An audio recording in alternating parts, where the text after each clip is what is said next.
Welcome to you and I are polar opposite season 2। तो यार season 2 की story जहाँ सीजन 1 एंड हुआ था वहीं से स्टार्ट हुआ है। जहाँ सीजन 1 की स्टोरी एंड होने के बाद हमें नेक्स्ट सीन में दिखाया जाता है सीजन जल्द ही इनका सेशन भी एंड होने वाला है, इसलिए मेमोरी के तौर पर थर्ड ईयर के स्टूडेंट्स एक दूसरे का पिक्चर्स भी क्लिक कर रहे हैं। लेकिन वही सुजुकी बिल्कुल नहीं चाहती कि वो किसी रैंडम पर्सन के फोटो में आकर उनके सोशल मीडिया का पार्ट बने, इसलिए सुजुकी अपने फ्रेंड्स के साथ जल्द से जल्द यहाँ से जाना चाह रही है। एंड इसके बाद में नेक्स्ट सीन पी क्लास का दिखाया जाता है और आजुमा जब भी किसी से बात करने की कोशिश कर रही है, चाहे वो लड़का हो या फिर लड़की, ये सभी उसे इग्नोर कर रहे हैं। एंड ये सब चीजें देखकर आजुमा को बिल्कुल समझ नहीं आ रहा है कि अभी यहाँ पर हो क्या रहा है। एंड पी क्लास खत्म होने के बाद आजुमा, सुजुकी, वातानबे और उनके बाकी सारे फ्रेंड्स बातें कर रहे हैं, जहाँ आजुमा ने इन्हें बताया अब मैंने सारे रूमर्स के बारे में सोचना ही बंद कर दिया है और अब मुझे उन सब चीजों से फर्क नहीं पड़ता। और इस चीज से आजुमा के बाकी सारे फ्रेंड्स भी काफी खुश हैं। और सिंस कुछ टाइम पहले आजुमा ने अपने फ्रेंड्स को ये बताया था उसे हमेशा अजीब लड़के ही पसंद आते हैं, इसलिए सुजुकी ने अभी इनसे कहा कि शायद अब मुझे समझ आ रहा है कि आजुमा को आखिर अजीब लड़के क्यों पसंद आते हैं। एंड ये कहने के बाद सुजुकी ने इन सब के सामने अपनी थियरी भी रखी। हालांकि आजुमा को सुजुकी की ये सारी बातें पूरी तरह सच नहीं लग रही हैं, बट फिर भी उसे कुछ हद तक सुजुकी की इन सारी बातों में सच्चाई दिख रही है। सुजुकी की इस थियरी के बारे में सोचते हुए आजुमा ने उससे कहा कि सुजुकी तुम हमेशा चीजों को स्लो ले जाती हो और अपने और सामने वाले पर्सन के बीच में गैप भी धीमे धीमे कम करती हो। क्या अगर मैं भी ऐसा कुछ करूंगी तो मुझे भी तुम्हारे जैसा ही रिलेशनशिप मिल पाएगा। एंड आजुमा की ये बात सुनकर इन्वेस्टमेंट की वजह से सुजुकी का फेस पूरी तरह से रेड हो चुका है। लेकिन वहीं आजुमा को याद दिलाया कि सुजुकी और तानी के बीच में चीजें थोड़ी अजीब तरह से स्टार्ट हुई थी, जहाँ सुजुकी हमेशा तानी से अजीबोगरीब बातें करती थी और हमेशा वो उसे टीज किया करती थी। और अभी तानी और सुजुकी के रिलेशनशिप के बारे में बातें करते हुए आजुमा और बाकी सभी ये जानने के लिए काफी क्यूरियस हैं कि तानी को आखिर कब सुजुकी पर क्रश आया। जिसके अगले ही पल हमें दिखाया जाता है कि ये क्वेश्चन सभी अभी तानी से पूछ रहे हैं और जाहिर है कि अचानक से ये क्वेश्चन सुनकर तानी भी थोड़ा घबरा गया है। और वहीं बगल में सुजुकी मन में भी चल रहा है ये क्वेश्चन तो मैं भी किसी दिन तानी से पूछना चाहती हूँ। एंड इसके बाद में नेक्स्ट सीन स्कूल का दिखाया जाता है और सिंस जल्दी दिसंबर खत्म होने वाला है इसलिए सभी बहुत ज्यादा खुश हैं। और अभी सुजुकी और तानी के सभी फ्रेंड्स पार्टी के मूड में हैं और अभी सभी क्लास खत्म होने के बाद एंजॉय कर ही रहे थे कि वहीं जब नीसी ने यामादा को देखा वो सोच रही है कि अब मैं यामादा को सीधा अगले साल देख पाऊंगी। और अभी नीसी इन सब चीजों के बारे में सोच रही थी, तभी यामादा ने उसे इशारे से बताया कि मैं तुम्हें मैसेज जरूर करूंगा। और ये सुनकर एम्बैरेसमेंट की वजह से नीसी का फेस पूरी तरह से रेड हो चुका है। और वहीं क्लासरूम में सुजुकी और उसके बाकी सारे फ्रेंड्स अपना न्यू ईयर का प्लान भी डिस्कस कर रहे हैं। और हमें यहाँ पता चला कि यामादा 24th और 25th को अपने पार्ट टाइम जॉब में बिजी रहने वाला है। और जब तानी ने तायरा से क्रिसमस प्लान पूछा, ये सुनकर तायरा तुरंत घबरा गया और उसका कहना है कि आखिर तुम मुझसे ये क्वेश्चन क्यों पूछ रहे हो, मेरे ख्याल से तुम्हें सिंपली क्रिसमस के दिन केक खाना चाहिए और गिफ्ट एक्सचेंज करना चाहिए, बाकी मैं तो सिंपली उस दिन कन्वीनियंस स्टोर में अपने पार्ट टाइम जॉब पे रहूंगा। लेकिन जो भी हो जल्दी क्रिसमस आने वाला है इसलिए टाउन में डिफरेंट डेकोरेशंस भी हुए हैं, इसलिए इन्होंने आज टाउन में थोड़ा घूमने का डिसाइड किया। एंड टाउन में ये सारा डेकोरेशन देखकर सभी काफी खुश हैं। और अभी सभी इन सारे डेकोरेशंस को देखने में बिजी थे कि तभी सुजुकी ने काफी लो वॉइस में यामादा के कान में कहा कि क्या तुम क्रिसमस में इधर घूमने नहीं आते हो। और ये सुनकर यामादा को तुरंत समझ आ गया कि सुजुकी ने उसे और नीसी को साथ में घूमते हुए देखा है। लेकिन वही सुजुकी ने यामादा को यकीन दिलाया मेरे अलावा किसी को भी इस बारे में नहीं पता है। और साथ ही सुजुकी चाहती है कि वो और तानी और यामादा और नीसी चारों साथ में ग्रुप डेट पर जाए। एंड ये आइडिया यामादा को भी काफी अच्छा लग रहा है। एंड इसके बाद काफी देर तक टाउन में घूमने के बाद हमेशा की तरह जहाँ सभी साथ में अपने घर के लिए चले गए, वहीं तायरा और आजुमा साथ में स्टेशन के लिए जा रहे हैं। और अभी तायरा यही सोच रहा है कि आजुमा मुझसे कितनी अलग है। जहाँ मैं हमेशा लोगों के बारे में सोचता हूँ, वहीं आजुमा को देखकर ये तो साफ है लोग उसके बारे में क्या सोच रहे हैं उसे इस चीज से जरा भी फर्क नहीं पड़ रहा है। और वहीं दूसरी तरफ सुजुकी और तानी उस मोड पे हैं जहाँ से इन दोनों का घर अलग अलग डायरेक्शन में पड़ता है। इन दोनों ने डिसाइड किया है कि क्रिसमस पर ये दोनों साथ में कुकिंग करेंगे और केक भी खाएंगे। एंड इसके बाद में नेक्स्ट में दिखाया जाता है सुजुकी ने घर पहुंचकर अपनी मॉम से परमिशन मांगा कि क्या 24th को मैं तानी को घर पर बुला सकती हूँ। लेकिन सिंस 24th को सुजुकी की मॉम का ऑफिस है इसलिए उन्होंने सुजुकी को याद दिलाया कि लास्ट टाइम तुम्हारे भाई के फ्रेंड्स आए थे और उन्होंने काफी चीजें तोड़ दी थी। और ये सुनकर सुजुकी ने अपनी मॉम को यकीन दिलाया कि ऐसा कुछ भी नहीं होने वाला है और मैं और तानी सिर्फ और सिर्फ केक बनाएंगे। एंड सुजुकी और तानी का ये प्लान जानकर सुजुकी की मॉम अब काफी खुश और रिलैक्स्ड है। एंड इसके बाद में नेक्स्ट सीन 24th का दिखाया जाता है और आज तानी और सुजुकी साथ में केक बनाने के लिए शॉपिंग करने आए हैं। और शॉपिंग करते हुए सुजुकी बहुत ज्यादा खुश है और उसका कहना है कि अभी शॉपिंग करते हुए ऐसा लग रहा है मानो हम दोनों साथ में रहते हैं। और शॉपिंग करने के बाद घर जाते हुए भी सुजुकी तानी का हाथ पकड़कर बहुत ज्यादा खुश है। एंड इसके बाद घर पहुंचकर तानी के साथ केक बनाते हुए भी सुजुकी आज बहुत ज्यादा खुश है और उसके मन में अजीबोगरीब ख्याल भी आ रहे हैं, इसलिए वो अपने इमोशंस को कंट्रोल करने की भी पूरी कोशिश कर रही है। और अभी सुजुकी इतनी ज्यादा एक्साइटेड थी कि उसके हाथ लगने पर एक बॉटल गिरने ही वाला था कि तभी तानी ने इसे पकड़ लिया। और अभी तानी और सुजुकी इतने ज्यादा क्लोज हैं कि सुजुकी को फेस्टिवल वाले दिन का फ्लैशबैक आया। बट ये चीज इन दोनों के लिए इतनी ज्यादा एम्बैरेसिंग थी, ये दोनों तुरंत पीछे हट गए और ये दोनों अभी सच में बहुत ज्यादा करीब हैं, इतना कि इन दोनों ने पल भर के लिए ही सही लेकिन किस किया। एंड वापस केक बनाते हुए जब सुजुकी ने इस किस के बारे में फिर से सोचा, वो सच में काफी एम्बैरेस्ड और साई फील कर रही है और उसे लग रहा है कि मानो वो कोई प्रिंसेस है। बट ये चीज ने कम टाइम के लिए हुआ कि सुजुकी को ये भी लग रहा है कि क्या ये चीज सच में हुआ था या फिर मैं इसे सिर्फ और सिर्फ इमेजिन कर रही थी। और अभी सुजुकी इस बारे में सोच ही रही थी, तभी तानी ने उससे साई फील करते हुए कहा, क्या हमें ये चीज फिर से ट्राई करना चाहिए। और ये सुनते ही सुजुकी को यकीन हो गया कि जो भी मुझे फील हुआ वो कोई मिसअंडरस्टैंडिंग नहीं था। एंड इस चीज की वजह से सुजुकी काफी साई फील कर रही है। बट फिर भी इन दोनों ने किस किया और अभी ये सब चीजें हो ही रही थी, तभी डोर खुलने की आवाज सुनाई दी और सुजुकी सोच रही है कि अभी यहाँ पे कौन आया है, क्योंकि अभी उसके मॉम डैड ऑफिस में गए हैं और उसका भाई अपने फ्रेंड्स के साथ कहीं बाहर। एंड जब सुजुकी ने दरवाजा खोला, ये कोई और नहीं बल्कि उसका भाई है। एंड सुजुकी के पूछने पर उसने बताया कि मैं अभी थोड़ी देर में यहाँ चला जाऊंगा और मैं अभी अपना कुछ सामान लेने आया हूँ। और बातें करते हुए जब सुजुकी के भाई ने यहाँ एक शूज नोटिस किया, वो जानना चाह रहा है कि ये शूज आखिर किसका है। और अभी रूम में फिर से सुजुकी और तानी किसी करने वाले थे कि तभी सुजुकी के भाई के फ्रेंड्स उसे पिक करने के लिए यहाँ आ गए, जिसके बाद में नेक्स्ट सीन में दिखाया जाता है इन दोनों ने मिलकर फाइनली क्रिसमस केक बना लिया है। और केक खाते हुए दोनों ने जब एक दूसरे को क्रिसमस प्रेजेंट दिया, ये देखकर दोनों काफी सरप्राइज्ड हैं कि दोनों ने एक दूसरे को ग्लव्स दिया है। एंड बाहर वॉक करते हुए भी सुजुकी और तानी आज जो कुछ भी हुआ उसके बारे में ही बातें कर रहे हैं। एंड इसके बाद में नेक्स्ट सीन 25 दिसंबर का दिखाया जाता है और आज तायरा अपने पार्ट टाइम जॉब पर है और सिंस शॉप में काफी भीड़ नहीं है इसलिए वो अपने पास्ट के बारे में भी सोच रहा है, तब जब वो हाई स्कूल में था और जब एक लड़की ने उससे कहा कि तुम टॉल और गुड लुकिंग हो। ये सुनकर तायरा पूरी तरह से घबरा गया और एम्बैरेसमेंट की वजह से उसका चेहरा पूरी तरह से रेड हो गया और वो इस लड़की के साथ एक दिन डेट पर भी गया। बट जाहिर है तायरा बाहर से खुद को कितना ही बदल ले, अंदर से वो सेम ही रहेगा, इसलिए ये डेट ज्यादा दिन तक टिक नहीं पाया। और आज प्रेजेंट डे में भी तायरा को अच्छे से डर लगता है कि लोग उस पर हंसेंगे। और अभी तायरा अपने पास्ट के बारे में ये सब चीजें सोच ही रहा था कि तभी यहाँ पर तानी भी आ गया और बातें करते हुए तानी ने तायरा को बताया, सिंस तुमने मुझे कुछ दिन पहले बताया था कि आज क्रिसमस पर भी तुम अपना पार्ट टाइम जॉब करने वाले हो, इसलिए मैं तुमसे आज मिलने आया। और जब तानी ने कहा ये सेंटा का कॉस्ट्यूम तुम पर शूट कर रहा है, ये सुनकर तायरा का कहना है क्या तुम अभी मेरा मजाक उड़ा रहे हो। और अभी ये दोनों बातें कर ही रहे थे कि तभी यहाँ पर यामादा भी आ गया और उसे भी तायरा का ये कॉस्ट्यूम सच में काफी अच्छा लग रहा है। एंड इसके बाद तायरा का पार्ट टाइम जॉब खत्म होने के बाद इन्होंने साथ में क्रिसमस केक भी एंजॉय किया। और अभी बातें करते हुए जब तानी ने तायरा को बताया कि सुजुकी ने अभी अपने फ्रेंड्स के साथ पिक्चर सेंड किया है और ये पिक्चर देखकर तायरा तानी से जानना चाह रहा है कि क्या सुजुकी हमेशा में ऐसे पिक्चर सेंड करती रहती है। और जब तानी ने हाँ कहा, तायरा का कहना है कि कहीं तुम ऐसे लड़के तो नहीं हो जिससे अपनी गर्लफ्रेंड को उनके फ्रेंड्स के साथ देखकर जलन होता है, जिसका तानी ने जवाब दिया कि नहीं ऐसा बिल्कुल नहीं है। और साथ ही उसका ये भी कहना है मुझे लगता है कि सुजुकी ये सारी इमेजेस शायद रिकॉर्ड्स बनाने के लिए सेंड करती रहती है। और वहीं हमें दूसरी तरफ सुजुकी के घर का सीन दिखाया जाता है और उसके घर पर अभी सातो आई है और साथ ही सातो ने सुजुकी के लिए डिफरेंट मांगास और वीडियो गेम्स भी लाया है। और अभी बातें करते हुए जब सातो ने सुजुकी से पूछा तानी अभी क्या कर रहा होगा, सुजुकी का कहना है कि क्या तुम्हें लगता है कि मेरे पास तानी के हर एक शेड्यूल का मेमोरी है। और भले ही सुजुकी ने ये कहा बट उसके तुरंत बाद उसने सातो को बताया कि तानी अभी हमारे क्लासमेट से मिलने गया है। और जब ये सुनकर सातो ने सुजुकी को टीच किया, सुजुकी का कहना है कि मैं चाहती हूँ कि तानी सबके साथ एंजॉय करे और वो खुश रहे। और साथ ही सुजुकी का ये भी कहना है कि वैसे भी दूरियां बढ़ने से प्यार भी बढ़ता है। एंड जाहिर है सुजुकी की ये सारी बातें सुनकर सातो को थोड़ा ऑकवर्ड भी लग रहा है। और अभी ये दोनों बातें कर ही रहे थे तभी जब सुजुकी को तानी का एक मैसेज रिसीव हुआ, सुजुकी काफी वियर्डली स्माइल कर रही है। और अभी तानी ने सुजुकी को एक गेम का वीडियो भेजा है जो कि वो अपने बाकी सारे फ्रेंड्स के साथ खेल रहा था और तानी ने सबसे हाईएस्ट स्कोर किया है। और अभी इन दोनों को ऐसे फन करते हुए देखकर और इनकी हरकतों की वजह से सातो और सुजुकी काफी जोर जोर से हंस रही हैं। और वहीं दूसरी तरफ तानी अभी अपने फ्रेंड्स के साथ ये गेम खेलते हुए सच में काफी खुश है और वो सोच रहा है कि शुरुआत में मुझे बिल्कुल समझ नहीं आता था कि लोग आके टेक्स्ट पर एक दूसरे से बातें क्यों करते हैं। और साथ ही जब भी सुजुकी तानी को कोई इमेज या फिर कैट का फोटो सेंड करती थी, तानी को बिल्कुल समझ नहीं आता था कि आखिर सुजुकी उसे ये इमेजेस क्यों सेंड कर रही है। लेकिन अब तानी को समझ आ रहा है कि जब भी हम खुश रहते हैं या फिर किसी मोमेंट को एंजॉय करते हैं, हम हमेशा चाहते हैं कि उस मोमेंट के बारे में हम किसी से शेयर करें। एंड तानी को ये रियलाइज हो चुका है कि चीजें शायद इतनी ही सिंपल हैं। और अभी तानी ये सब सोचते हुए अपने फ्रेंड्स के साथ घर की तरफ जा ही रहा था कि तभी स्नोफॉल होने लगा और इस स्नोफॉल को देखकर सभी सच में काफी खुश हैं। लेकिन वही तानी को सबसे पहला याद सुजुकी की आई और वो सोच रहा है कि अगर सुजुकी यहाँ पर होती तो अभी वो क्या कहती। जिसके बाद हमें दूसरी तरफ दिखाया जाता है सातो और सुजुकी दोनों बाहर हैं और अभी इस स्नोफॉल की वजह से सुजुकी को काफी ठंड लग रही है। बट वहीं सुजुकी अभी स्नोफॉल का पिक्चर क्लिक करके तानी को भी भेजना चाह रही है। और ये चीज सातो को थोड़ा अजीब लग रहा है क्योंकि जाहिर है कि तानी के पास भी अभी स्नोफॉल ही हो रहा होगा। लेकिन वहीं बातें करते हुए सुजुकी का ये भी कहना है कि आजकल मैं हमेशा तानी के बारे में सोचती रहती हूँ, तो क्या मैं पागल हो चुकी हूँ। जिसका सातो ने जवाब दिया कि शायद ये चीज सोचने के लिए तुमने लेट कर दिया है क्योंकि तुम काफी लंबे टाइम से अब उसके बारे में ही सोचती हो। एंड इसके बाद में नेक्स्ट सीन उस टाइम का दिखाया जाता है जब तानी, यामादा और तायरा तीनों बातें कर रहे थे और यामादा को निशी ने एक स्टिकर भेजा। उसके बाद से ही यामादा घर जाते हुए यही सोच रहा था कि आखिर मैं और निशी अब क्या हैं। और वहीं सिंस यामादा ने इस स्टिकर को रिसीव करने के बाद कोई रिप्लाई नहीं दिया, इसलिए निशी सोच रही है कि क्या मैंने जो स्टिकर भेजा वो काफी अजीब था जिसकी वजह से यामादा मुझे रिप्लाई नहीं कर रहा है। और हालांकि यामादा को निशी के साथ बातें करने ने या फिर उसके साथ डेट जाने में कोई प्रॉब्लम नहीं होती है, बट वो ये सोच रहा है कि आखिर चीजें ऐसे ही कब तक चलेंगी और क्या मुझे अगली बार जब मैं निसी से मिलूं तो अपने दिल की बात कह देनी चाहिए। और आज पूरी रात यामादा इसी बारे में सोचता रहा, क्योंकि आज से पहले यामादा ने कभी भी किसी को अपनी फीलिंग कन्फेस नहीं किया है। एंड इसके बाद हमें नेक्स्ट सीन अगले दिन का दिखाया जाता है और यामादा ने आज निसी को साथ में होमवर्क करने के लिए इन्वाइट किया है। एंड निसी को देखते ही यामादा के मन में चल रहा है कि आज निसी के साथ कुछ तो अलग है और ये थोड़ी अलग दिख रही है। और यामादा को ऐसे घूरते हुए देखकर जाहिर है कि निसी हमेशा की तरह काफी साई और एंग्सियस फील कर रही है और अभी वो अपने हाथों से अपना फेस छुपाने की कोशिश कर रही है। इसलिए यामादा उसे जानना चाह रहा है कि आखिर तुम अभी अपना फेस क्यों छुपा रही हो। लेकिन वहीं निशी यामादा को इतनी ज्यादा क्यूट लग रही है कि यामादा ने खुद से कहा कि मैं सच में निशी को डेट करना चाहता हूँ। एंड इसके बाद निशी के सजेस्ट करने पर इन्होंने फाइनली डिसाइड किया कि ये दोनों कॉर्नर के सीट में बैठेंगे जहाँ ये दोनों बातें भी कर पाएंगे। एंड इसके बाद फाइनली दोनों ने पढ़ाई करते हुए बातें भी स्टार्ट की। एंड बातें करते हुए निशी ने बताया कि मैं रेगुलरली यहाँ पर पढ़ाई करने के लिए आती रहती हूँ। और जब निशी ने यामादा से पूछा कि क्या तुमने सच में इस चीज के लिए मुझे यहाँ पर इन्वाइट किया, ये सुनते ही अनजाने में पता नहीं कैसे यामादा ने निशी से कह दिया कि नहीं, तुम्हें यहाँ पर बुलाना तो सिर्फ और सिर्फ बहाना था। और ये सुनते ही निशी का फेस एम्बैरेसमेंट की वजह से पूरी तरह से रेड हो चुका है। और जहाँ थोड़े ही टाइम में निशी ने अपना होमवर्क कंप्लीट कर लिया, वहीं यामादा को अपना होमवर्क करने में काफी टाइम लग रहा है। निशी के मन में भी चल रहा है कि मैं भी यहाँ पर आने का कोई बहाना ही ढूंढ रही थी। और अभी लगातार यामादा के मन में यही चल रहा है कि मैं निशी को डेट के लिए पूछना चाहता हूँ, लेकिन यहाँ पर शायद मैं वो नहीं कर पाऊंगा। और अभी ये सब सोचते हुए अचानक से यामादा ने निशी से कहा कि तुमने अपना हेयर कट किया है और मैं तुम्हें लगातार देख रहा था और मैं सोच रहा था तुम आज अलग क्यों लग रही हो और तुम इस हेयर कट के बाद सच में काफी क्यूट लग रही हो। और ये सुनते ही हमेशा की तरफ फिर से निशी घबरा गई। इसलिए यामादा ने उसे क्लियरली बताया कि मेरे कहने का मतलब ये नहीं है तुम अजीब लग रही हो, बल्कि तुम सच में क्यूट लग रही हो। एंड इसके बाद में नेक्स्ट में दिखाया जाता है स्टडीज कंप्लीट करने के बाद दोनों घर की तरफ जा रहे हैं और जहाँ निशी के मन में चल रहा है कि यामादा को शांत देखना भी काफी इंटरेस्टिंग है, वहीं यामादा सोच रहा है कि जो भी मेरे मन में आता है मैं वो बोल देता हूँ, लेकिन कभी कभार मुझे कुछ चीजें होल्ड करके भी रखनी चाहिए। एंड इसके बाद में नेक्स्ट सीन में दिखाया जाता है तानी अभी घर से बाहर जा ही रहा था, तभी उसकी मॉम ने उससे डिफरेंट क्वेश्चंस पूछना स्टार्ट कर दिया। एंड तानी के यहाँ से जाने के बाद उसकी मॉम यही सोच रही है कि आखिर तानी किसके साथ, कहाँ पर और किस लिए जा रहा है। और साथ ही वो तानी के डैड से ये बातें भी कर रही हैं कि हमारा बेटा हमेशा चुप रहता है, इसलिए उसके लाइफ में काफी सीक्रेट्स हैं। और वहीं हमें दूसरी तरफ दिखाया जाता है जल्द ही न्यू ईयर स्टार्ट होने वाला है, इसलिए तानी और सुजुकी न्यू ईयर ईव के बारे में बातें कर रहे हैं। और साथ ही इन दोनों ने एक दूसरे को फॉर्मली ये साल एक दूसरे के लिए अच्छा बनाने के लिए थैंक यू भी कहा। और वहीं बातें करते हुए तानी का कहना है मैं अभी तुम्हें देखना चाहता था और सिंस अभी हम दोनों साथ में हैं तो चाहे हम दोनों कुछ भी करें मुझे अच्छा ही लगेगा। और अभी वॉक करते हुए सुजुकी इस साल जो कुछ भी हुआ उसके बारे में सोच रही है। और साथ ही उसने तानी को ये भी बताया मैंने जब तुमसे पहली बार तुम्हारा कांटेक्ट मांगा था उससे पहले से ही मैं तुम्हें पसंद करती थी। और ये सुनकर तानी काफी सरप्राइज्ड है क्योंकि ये चीज आज उसे पहली बार पता चली। और साथ ही सुजुकी भी तानी से जानना चाह रही है कि आखिर कब तुमने मुझे लाइक करना स्टार्ट किया था। और हालांकि सुजुकी ने एक क्वेश्चन पूछ लिया, बट ये कहने के बाद वो सच में बहुत ज्यादा एम्बैरेस्ड फील कर रही है, जिसकी वजह से उसका फेस पूरी तरह से रेड हो चुका है। और वहीं तानी ने कहा ऐसा नहीं है कि मुझे वो दिन याद नहीं है, बट मुझे बिल्कुल समझ नहीं आ रहा है मैं आखिर ये चीज मैं कैसे समझाऊं, क्योंकि जब मुझे अपनी फीलिंग्स के बारे में रियलाइज हुआ शायद मैं उसे काफी पहले से ही मैं लाइक करता था, इसलिए मेरे लिए कोई एक एग्जैक्ट टाइम बता पाना काफी टफ है। और सुजुकी तानी के इस डिटेल्ड रिस्पॉन्स से काफी इंप्रेस्ड है। जिसके बाद में नेक्स्ट सीन में दिखाया जाता है दोनों वॉक करते हुए एक दूसरे से न्यू ईयर प्लान के बारे में डिस्कशन कर रहे हैं। और जब फाइनली वो मोड़ आया जहाँ से इन दोनों का रास्ता अलग अलग हो जाता है, दोनों एक दूसरे को हैप्पी न्यू ईयर विश करने के बाद अपने अपने घर की तरफ निकल गए। और वहीं तानी सोच रहा है कि डेट करना और एक दूसरे को जानना सच में काफी अच्छा है। और उसने मनी मन सुजुकी से ये भी कहा कि सच्चाई यही है कि अब मैं तुमसे पहले से भी कई ज्यादा प्यार करने लगा हूँ। एंड इसके बाद जब तानी घर पहुंचा और उसके पेरेंट्स ने बताया कि तुम्हारे कजन और अंकल आंटी इस न्यू ईयर पे नहीं आ पाएंगे, ये सुनकर तानी थोड़ा तो मायूस है, बट फिर भी डिनर के टाइम उसने अपने पेरेंट्स को बताया मैं अब किसी को डेट कर रहा हूँ, तो क्या मैं कल उसे घर पर बुला सकता हूँ। और ये सुनते ही तानी की ग्रैंड माँ ने उसे इस चीज के लिए तुरंत परमिशन दे दिया। और वहीं दूसरी तरफ जब तानी ने कॉल करके सुजुकी को कल घर पर आने के लिए इन्वाइट किया, सुजुकी जानना चाह रही है कि भले ही तुम्हारे कजन और तुम्हारे अंकल आंट कल नहीं आ रहे हैं, बट तुम्हारे पेरेंट्स तो घर पर रहेंगे। जिसका तानी ने जवाब दिया कि हाँ, और शायद मैं तुम्हें अपने पेरेंट्स से इंट्रोड्यूस कराना चाहता हूँ। ये सुनकर सुजुकी मानो ब्लैंक हो गई और होश में आते ही उसका फेस एम्बैरेसमेंट की वजह से पूरी तरह से रेड हो चुका है। और वो यही सोच रही है मुझे लगा था कि तानी के पेरेंट्स को हमारे बारे में नहीं पता, तो क्या तानी ने हर एक चीज अपने पेरेंट्स को बता दिया है। लेकिन वहीं तानी के घर पर तानी की मॉम से जानना चाह रही हैं कि जो की चेन, पेन केस, स्कार्फ और ग्लव्स तुम्हारे पास हैं वो क्या तुम्हारे रिलेशनशिप में आने के बाद से आए हैं, और क्या तुम इस रिलेशनशिप की वजह से इतने ज्यादा चेंज हुए हो। और अपनी मॉम की ये सारी क्वेश्चन सुनकर तानी उनसे ये जानना चाह रहा है कि आखिर आपको इन सब चीजों के बारे में कैसे पता। और शायद तानी ने नहीं सोचा था कि उसकी मॉम शायद उसके इस सीक्रेट रिलेशनशिप के बारे में काफी चीजें जानती हैं। और वहीं तानी की ग्रैंड मॉम सुजुकी से फिर से मिलने के लिए काफी एक्साइटेड है। एंड इसके बाद में next scene new year day का दिखाया जाता है जब सुजुकी ने तानी को मैसेज किया कि मैं जल्दी तुम्हारे घर पहुंचने वाली हूँ। ये जानकर तानी उसे रिसीव करने के लिए गया और वहीं सुजुकी को देखकर देखकर तानी ये समझ पा रहा है कि अभी सुजुकी बहुत ज्यादा नर्वस है, इसलिए तानी उसे समझा रहा है कि तुम्हें इतना नर्वस फील करने की बिल्कुल जरूरत नहीं है और तुम रिलैक्स कर सकती हो। और जब तानी और सुजुकी साथ में तानी के घर पर पहुंचे, तानी की ग्रैंड मॉम ने काफी जॉयफुली और हैप्पीली सुजुकी को वेलकम किया और सुजुकी भी तानी की ग्रैंड मॉम को फिर से देखकर काफी खुश है। एंड इन दोनों को ऐसे कैजुअली बातें करते हुए देखकर तानी सोच रहा है कि क्या मैं चीजें इमेजिन कर रहा हूँ, क्योंकि सुजुकी के फेस से अब लग रहा है कि वो जरा भी नर्वस फील नहीं कर रही। और जब फाइनली सुजुकी तानी के पेरेंट्स से मिली और उसने इन दोनों को काफी फॉर्मली ग्रीट किया, अभी सुजुकी फिर से बहुत ज्यादा नर्वस फील करने लगी। एंड तानी के मॉम के वेलकम करने पर जब सुजुकी ने आगे पैर बढ़ाया, ठोकर लगकर वो तुरंत फ्लोर पर गिर गई। और ये देखकर तानी, उसकी ग्रैंड मॉम, साथ ही उसके पेरेंट्स पैनिक में आ गए। एंड सुजुकी ने खुद को संभालते हुए तानी के पेरेंट्स को हैप्पी न्यू ईयर विश करते हुए कुछ स्नैक्स भी दिया। जिसके बाद में नेक्स्ट सीन में दिखाया जाता है तानी और सुजुकी दोनों तानी के रूम में बैठे हुए हैं और वहीं तानी की मॉम नीचे किचन में इनके लिए नाश्ता प्रिपेयर कर रही है। और अभी सुजुकी डिफरेंट क्वेश्चन सोच कर परेशान हो रही है कि क्या मुझे अभी यहाँ पर बैठना चाहिए या फिर तानी की मॉम की हेल्प करनी चाहिए। एंड सुजुकी को इतना परेशान देखकर तानी भी यही सोच रहा है कि मुझे लगा था कि सुजुकी को यहाँ पर बुलाना अच्छा होगा, बट मैं बिल्कुल नहीं चाहता था सुजुकी इस चीज को लेकर इतना ज्यादा स्ट्रेस फील करे। एंड इसके बाद जब फाइनली डिनर करने का टाइम आया और सुजुकी तानी की फैमिली के साथ टेबल पर बैठी, आसपास के मील्स देखकर वो काफी सरप्राइज्ड है। उसका कहना है कि ये मील पूरी तरह से न्यू ईयर सेलिब्रेशन जैसा लग रहा है। एंड उसके ये कहने पर तानी की मॉम ने बताया कि हम ये काफी लंबे टाइम से करते आ रहे हैं और हम हमेशा अपने ट्रेडिशन को फॉलो करते हैं। और वहीं तानी की ग्रैंड मॉम को भी ये सुनकर काफी अच्छा लगा कि सुजुकी को ये सारे मील्स अच्छे लगे, लेकिन वहीं सुजुकी ये सोचकर काफी पैनिक कर रही है कि क्या मैंने कुछ अजीब तो नहीं कह दिया। और सिंस तानी के पेरेंट्स हर न्यू ईयर पे श्राइन जाते हैं, इसलिए सुजुकी और तानी ने भी आज पास के श्राइन में जाने का डिसाइड किया है। एंड फाइनली जब सुजुकी और तानी श्राइन के लिए जा रहे थे और तानी ने सुजुकी से कहा कि आज मैं तुम्हें अपने घर पर इसलिए बुलाया था ताकि मैं तुम्हें अपने पेरेंट्स से इंट्रोड्यूस करा सकूं, तो अगर तुम इस चीज को लेकर काफी स्ट्रेस्ड फील कर रही हो तो तुम्हें खुद को फोर्स करने की बिल्कुल जरूरत नहीं है। और तानी की ये बात सुनते ही सुजुकी रोने लगी। और कल सुजुकी के घर पर जो कुछ भी हुआ उसने तानी को बताया कि जब मैंने अपनी मॉम को बताया मैं तुम्हारे घर पर आ रही हूँ, उन्होंने मुझसे कहा कि तानी को देखकर ये तो साफ है कि उसकी फैमिली काफी प्रॉपर मैनर्ड है, इसलिए तुम्हें अपना हुलिया सुधारना होगा और साथ ही उनके लिए अच्छा गिफ्ट भी लेना होगा। और इसीलिए सुजुकी ने अपना हेयर ब्लैक डाई भी कर लिया और साथ ही उसने तानी के पेरेंट्स के लिए एक अच्छा गिफ्ट भी लिया। बट घर में एंटर करते ही जब वो नीचे गिरी, ये गिफ्ट भी थोड़ा मुड़ गया। इस चीज की वजह से सुजुकी सच में काफी स्ट्रेस्ड हो गई, क्योंकि सुजुकी ने इतना सारा मेहनत तानी के पेरेंट्स के सामने अपना अच्छा इंप्रेशन बनाने के लिए किया, पर शुरुआत में ही सुजुकी के हिसाब से उसका इंप्रेशन तानी के पेरेंट्स के सामने पूरी तरह से खराब हो गया। एंड सुजुकी की ये सारी बातें सुनने के बाद तानी ने उसे काफी अच्छे से रिलैक्स फील कराया। एंड शांत होने के बाद बातें करते हुए जब सुजुकी ने तानी से पूछा कि आखिर अचानक से तुमने मुझे आज यहाँ पर क्यों बुलाया, तानी ने बताया कि कल जब हम दोनों मिले थे मैं पूरे टाइम यही सोच रहा था कि अगर मेरी फैमिली, मैं और तुम सभी साथ में न्यू ईयर पे रहेंगे तो कितना अच्छा होगा। और ये चीज मन में आने के बाद ही मैंने तुम्हें आज न्यू ईयर पे अपने घर पर बुलाया। और ये सुनकर एम्बैरेसमेंट की वजह से सुजुकी का फेस पूरी तरह से रेड हो गया, क्योंकि उसे ऐसा लग रहा है मानो तानी ने उसे अभी प्रपोज किया है।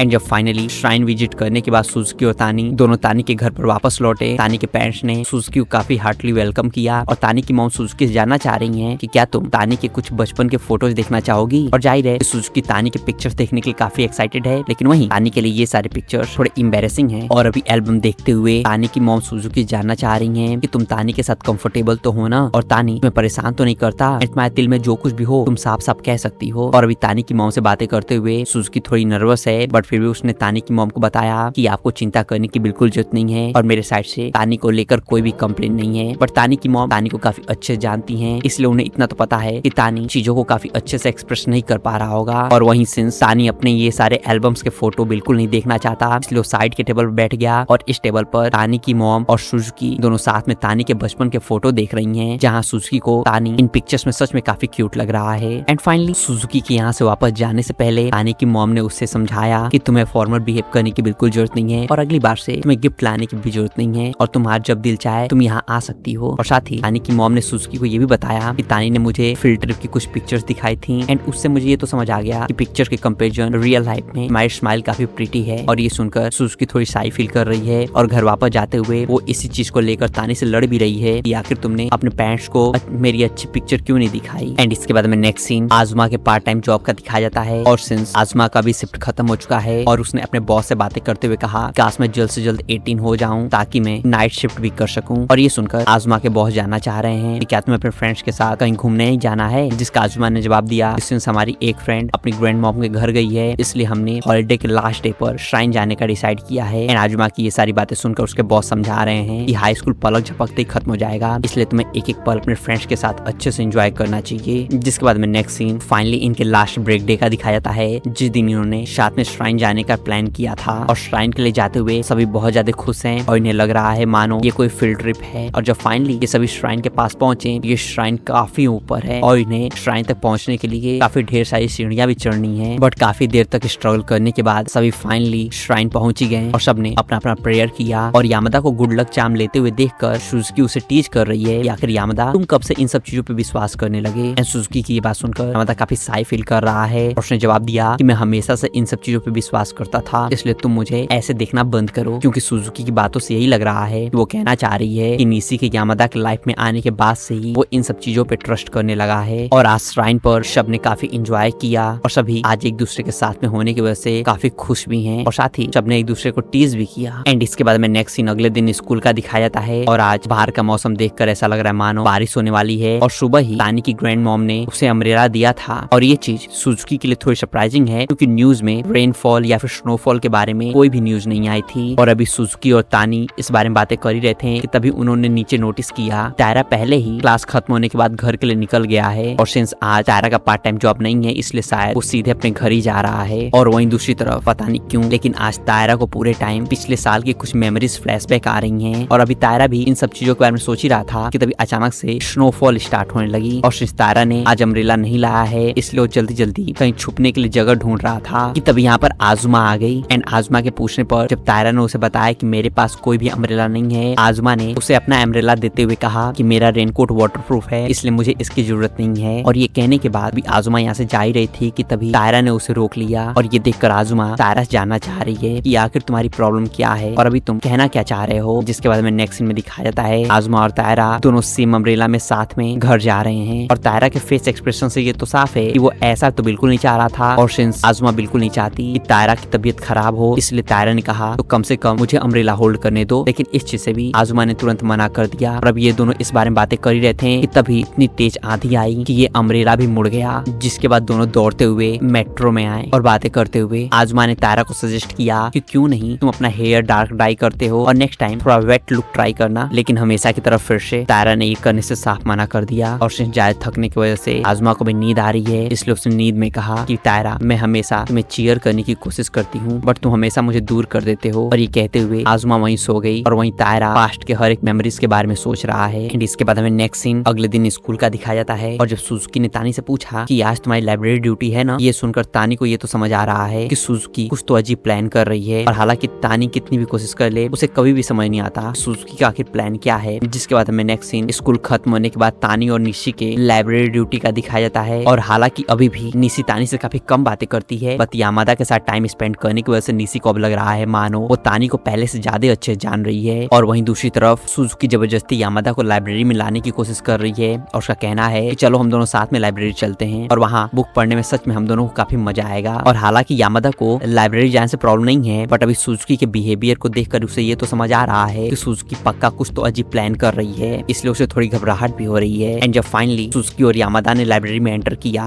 तानी और निशी इन दोनों को साथ में देखकर थोड़े सरप्राइज्ड हैं। और सिंस आज लाइब्रेरी में कोई भी नहीं है, इसलिए इन्हें धीमे धीमे बातें करने की भी जरूरत नहीं है। और वहीं जब सुजुकी बुक लेने का बहाना बनाते हुए यहाँ से चली गई, यामादा सोच रहा है कि आज सुजुकी ऐसे क्यों बिहेव कर रही है। एंड जब फाइनली यामादा और निशी की नजरें मिली, निशी किसी और के सामने यामादा से बात करने में काफी एंक्सियस और साई फील कर रही है। एंड इसलिए एम्बैरेसमेंट की वजह से उसका फेस पूरी तरह से रेड हो चुका है और उसे बिल्कुल समझ नहीं आ रहा है कि आखिर ये फीलिंग कैसी है और क्या अगर बाकी लोगों को भी पता चलेगा मैं और यामादा साथ में कितना टाइम स्पेंड करते हैं इससे कोई प्रॉब्लम नहीं होगी, या फिर अगर ऐसा कुछ हुआ तो यामादा को लगेगा कि मैं काफी अजीब हूँ। लेकिन वहीं निशी का ये फेस एक्सप्रेशन देखकर तानी को ये तो समझ आ रहा है कि यामादा और निशी काफी क्लोज हैं, इसलिए वो सोच रहा है कि आखिर ये दोनों कब से इतने क्लोज हुए। और वहीं निशी के लिए ये सब चीजें हैंडल कर पाना काफी टफ हो रहा है, इसलिए वो भी रिटर्न किए हुए बुक को ऑर्गेनाइज करने के बहाने यहाँ से चली गई। और अब यहाँ पर सिर्फ और सिर्फ यामादा और तानी है। और वहीं थोड़ी देर सोचने के बाद और हर एक चीज एनालाइज करने के बाद तानी को ये तो समझ आ गया कि सुजुकी का मेन प्लान लाइब्रेरी में यामादा को लाना था ताकि वो निशी के साथ टाइम स्पेंड कर पाए। एंड इसके थोड़ी देर बाद जब तानी लाइब्रेरी में बुक अरेंज कर रहा था, सुजुकी उसके पास हेल्प करने के लिए आई और उसका कहना है कि आज मैं लाइब्रेरी इसलिए आई क्योंकि मुझे तुम्हें देखने का दिल कर रहा था। और ये सुनकर जब तानी ने कहा मुझे क्यों लग रहा है कि तुम झूठ बोल रही हो, ये सुनकर सुजुकी का फेस एम्बैरेसमेंट की वजह से रेड हो चुका है और उसका कहना है कि आखिर तुम क्या कहना चाह रहे हो। हालांकि ये भी सच है मेरे यहाँ पर आने का एक और रीजन था। और वहीं दूसरी तरफ निशी और यामादा भी काफी कैजुअली बातें कर रहे हैं। एंड इसके बाद में नेक्स्ट सीन अगले दिन स्कूल का दिखाया जाता है, जहाँ निशी और होंडा बातें कर रहे हैं और होंडा निशी जानना चाह रही है तुम्हारा और यामादा का रिलेशनशिप कैसा चल रहा है। यानी कि सुनकर निशी थोड़ी सरप्राइज होने के साथ साथ काफी एम्बेरस भी फील कर रही है और उसका कहना है कि मेरे और यामादा के बीच में कोई भी रिलेशनशिप नहीं बल्कि सिर्फ और सिर्फ फ्रेंडशिप है। लेकिन वहीं होंडा ने निशी को याद दिलाया कि तुम दोनों कई बार साथ में बाहर घूमने गए हो और फील्ड ट्रिप पर भी वो तुम्हें ढूंढ रहा था, तो क्या सिर्फ और सिर्फ फ्रेंड्स होने से प्रॉब्लम नहीं है, और साथ ही क्या तुम अपने फ्रेंडशिप को आगे नेक्स्ट स्टेप पर ले जाना नहीं चाहती। जिसका निशी ने जवाब दिया कि नहीं, और अब तक हम दोनों ने जैसे एक दूसरे के साथ टाइम स्पेंड किया है शायद मेरे लिए उतना काफी है। एंड निशी की ये सारी बातें सुनकर होंडा को अब उसकी चिंता हो रही है और उसके मन में चल रहा है कि मुझे निशी और यामादा के रिलेशनशिप के बीच में आने का हक तो नहीं है और उन्हें चीजों को अपने हिसाब से ले जाने का पूरा हक है। बट ये सारी चीजें मन में आने के बावजूद भी होंडा ने काफी लो वॉइस में निशी से कहा कि जल्दी करो और तुम दोनों एक दूसरे को डेट करना स्टार्ट कर दो। और ये सुनकर निशी का फेस एम्बैरेसमेंट की वजह से पूरी तरह से रेड हो चुका है और उसने घबराते हुए होंडा से कहा कि शायद मुझे नहीं पता और जिस तरह से अभी मैं और यामादा टाइम स्पेंड कर रहे हैं वही मेरे लिए बहुत ज्यादा है। एंड डेटिंग और बाकी सब चीजें मुझे बिल्कुल समझ नहीं आती। एंड होंडा को बिल्कुल समझ नहीं आ रहा है ये सब चीजें कहते हुए निशी इतना क्यों साई फील कर रही है। एंड होंडा ने निशी से माफी मांगते हुए कहा कि शायद तुम्हें ये नहीं पता पर जब हम दोनों पहली बार मिले थे तब मुझे तुम बिल्कुल पसंद नहीं थी। और ये सुनकर निशी पूरी तरह से घबरा गई क्योंकि जब निशी और होंडा पहली बार मिली थी होंडा ने निशी की कुछ चीजों में हेल्प की थी और सिंस होंडा को बिल्कुल नहीं पसंद है कि कोई उससे फ्रेंडली हो और बार बार चीजें पूछे, इसलिए होंडा को लग रहा था कि उसकी और निशी की बिल्कुल नहीं बनने वाली है।